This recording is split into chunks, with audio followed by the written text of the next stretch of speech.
welcome back to my channel. And if you're new, welcome for the first time. I'm so happy that you guys are joining me to talk about the law of assumption. And I think it's really cool. So it says it's only by living each moment in the assumption of one's divinity that an individual can bring his spiritual potential into this world. So that means that you are a spark of all that is, God, source energy.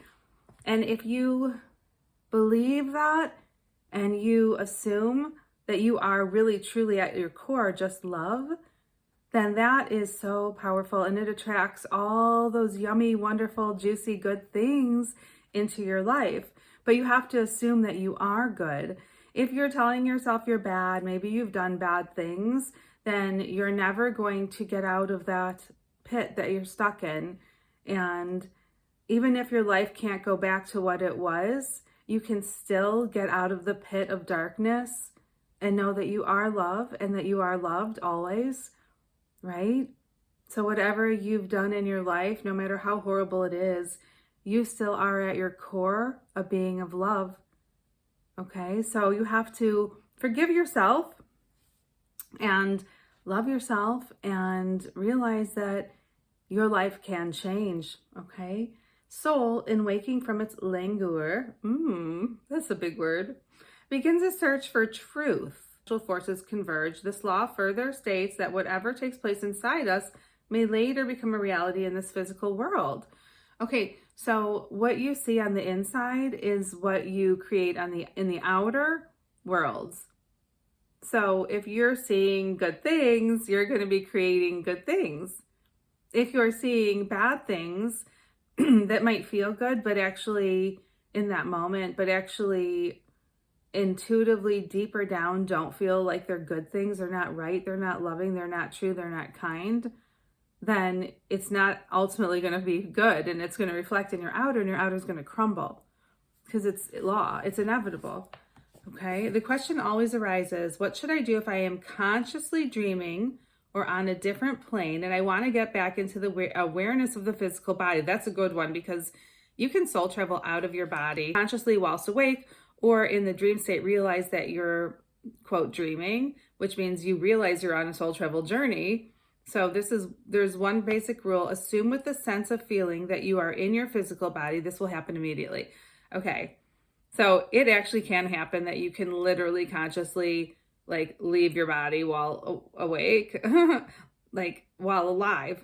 Okay, so it's kind of like you're dying daily when you do this. I mean, everyone does when they go to sleep, whether they recall it or not. But if you want to expand your conscious awareness more to the point that you actually are cognizant that you're actually purposefully leaving your body, then that just is one way to have more control of where to go, etc. And yeah, if you're out there and you're like freaked out or something, you can just feel you're back to your body by assuming the sense of feeling that you are in your physical body, and it will happen immediately. When you have had a bad dream, the dream censor has not allowed the whole story to come out. Begin with the assumption that something's missing, that you don't know everything yet. Then use the inner faculties to get the answers you need. Okay, so bad dreams are oftentimes remembrances of past life, horrible things that happened to you, and that's unfortunate, but that's how it works. So if you have a past life remembrance that was bad, it's not fun, okay? But it's also great in the sense that it tells you why you have this current phobia your whole life that you've had, right? So then you'll understand it better and you can let it go. Oftentimes children's nightmares are past life remembrances. So be kind with your kitties, okay? Now I'm going to read about the law of balance, the stability which lies in the Godhead. All is completely in balance in God's universal body. The principle of unity or oneness, but in the lower worlds, this unity is simulated by the interchange between the pairs of opposites. Oh, okay, now I get it. Balance is, okay, opposites balancing each other. Oh boy. Blindness to cause and effect is still man's relentless problem today. Yeah, well, if you do something, there's going to be an effect. If you, let's say, cheat on someone, you'll probably get cheated on. That's just how it is. Like, that's just how it goes. The human consciousness refuses to admit that all actions have consequences. As we live the life of Ek, we want to know how it works in our daily life. A professional musician recently said he had developed a case of jittery nerves. So much of this creative flow was coming through him that he was not able to take the time to balance it with some kind of physical activity. He's so involved with his music that he has not been able to work any physical activity in his daily schedule. Another musician told about joining a basketball team. The musician was able to get his exercise in this way. It's important to keep a balance in our physical life. When we get the Ek flowing in, all that energy, all too often we want to put all of our attention on the books of Ek, or the contemplative exercises, and we forget that we also have to live day to day. See, that's true. That's balancing yourself by not just being in your heart and head and like meditating, contemplating, and reading books all day, right? Because then you're like not even in your body. It's not good. You have to balance. So I did start doing Zumba classes and it's helped me a lot. So if anyone out there is like me, where they're just like so into this, like meditating and flying around and, being all blissed out with your meditations and your contemplations and spiritual exercises and reading books and, then I would highly suggest. It made a humongous difference in my life when I started to take physical activity more seriously. Life goes up and down. We have times when everything is going our way, but there are also times when we're at the bottom. That's unfortunate, but true. And yet it's not unfortunate.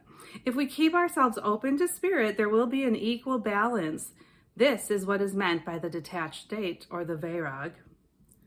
When our fortunes hit bottom, we surrender to spirit. Isn't that unfortunate that we sometimes we ignore God and we don't even talk to God or spirit or masters. We're active, we're proactive, okay? Detached does not mean what, as many would say, that you're just sitting there like in that Siddhartha Little Buddha movie where Keanu Reeves was the Buddha. We're literally active in this world, okay? We're engaged. Detached is engaged. We can see things happen, but we can remove our emotions from it. Like you're like a viewer. You're kind of watching, like you're almost watching a movie, a detached viewer. And it doesn't mean you have less love or passion or what have you. You still have it. You're just not giving your energy away, really. This is my opinion. Okay, you get to the soul plane. That's the 5th dimension and above, by balancing the positive and negative parts within yourself. They come into perfect balance on the soul plane. From this moment on, we have self-realization. This is a spiritual transfiguration that occurs. You actually become a new person. You are now in the state of self-recognition, knowing who you are, and what your mission in life may be. So the soul plane is all love, literally. Each soul is an individual and unique being. In the lower planes, we have the 2 parts of our lower nature, the positive and the negative. When we get to the soul plane, we find that these 2 parts become one. This is called the self-recognition state, what Socrates referred to when he said, "Man, know thyself." Oh, I got chills on that one. Yeah. Up until this time, knowing the self meant merely knowing the ego or the little self, rather than our true spiritual nature. Our consciousness changes when we reach the soul plane. We now have an outlook on life that is balanced.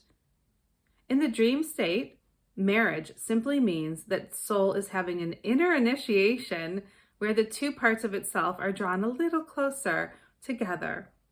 See, this is why, don't listen to those dream books, because usually they're not right. Like, some of those dream books say marriage means death. Okay, I guess so, of the old soul plane, of the old plane that you were existing on, mostly.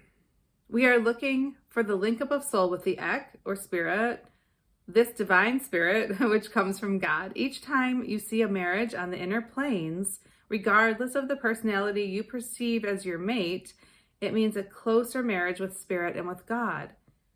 I love that too. We don't want to practice austerities. That is not balance. Buddha spoke about this. Oh, we're talking about Buddha again. He had started out his life as a rich young man protected from seeing poverty or sorrow. And when he went out into the world, he said, now I must beg and become poor. He was such a seeker too. He tried fasting and that didn't work out so well. All he got was skinny as a rail. After a while, he said there must be some way to live a life that is well balanced. There must be a middle way.